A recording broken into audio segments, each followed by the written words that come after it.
where your treasure is, there will your heart be also. God has hidden unlimited treasures in His Word. Every time we open it, we can discover a new treasure, or admire an old one. What will we find today? Let's dig in.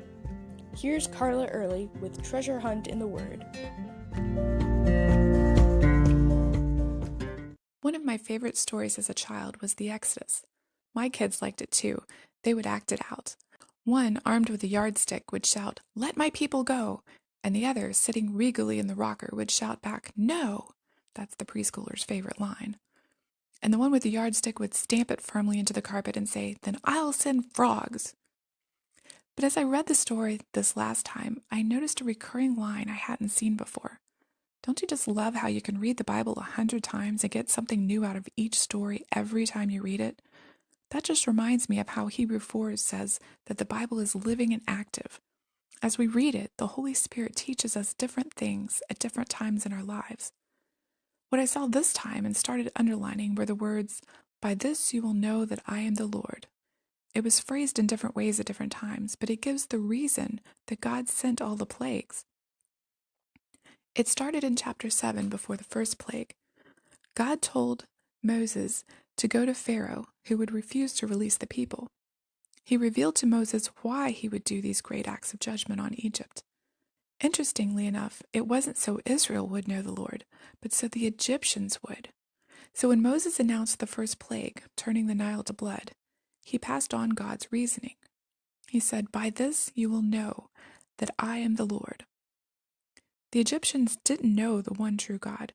They worshipped many different gods. But each of those plagues that God sent was an attack on one or more of the Egyptian gods, proving that Israel's God was much stronger, much more powerful.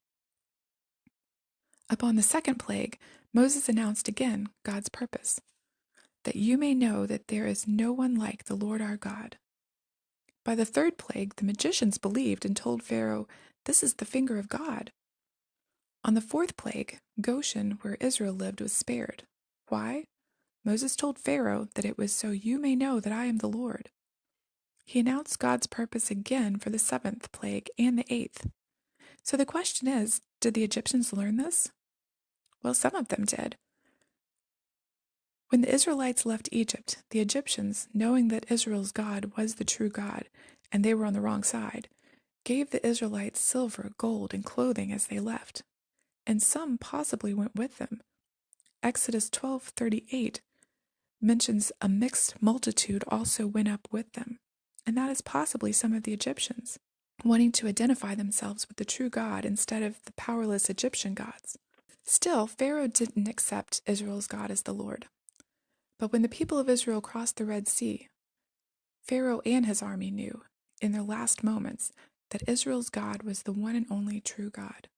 In chapter 14, God said, "I will get glory over Pharaoh and all of his hosts, his chariots, his horsemen, and the Egyptians shall know that I am the Lord when I have gotten glory over Pharaoh and his chariots and his horsemen."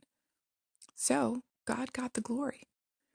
Then God set about proving himself to be God to the Israelites when he provided quail and manna for them. He told Moses to tell them that when it happened, they would know that he was the Lord their God. Each miracle he did for them in the wilderness, providing water, manna each morning, victory over their enemies, all of these things were to build their faith in him and teach them to depend on him, show them that he was their God and he cared for them. How has God shown you today that he cares for you, that you're his child, that he loves you? Did you wake up with a song of praise in your heart, even though you're facing lots of problems? Did God provide money when you didn't know where it was going to come from? Did you go out and look up at the stars last night, and a feeling of awe and wonder at the majesty of God washed over you? I pray he doesn't need to get your attention the way he did the Egyptians, but that your heart would be thankful and confident that he is your God and he loves you. I'd love to hear how God has proved to you that he's God and there's no other. You can contact me at treasurehuntintheword@gmail.com. I'm Carla Early. Thanks for listening. And remember, where your treasure is, there will your heart be also.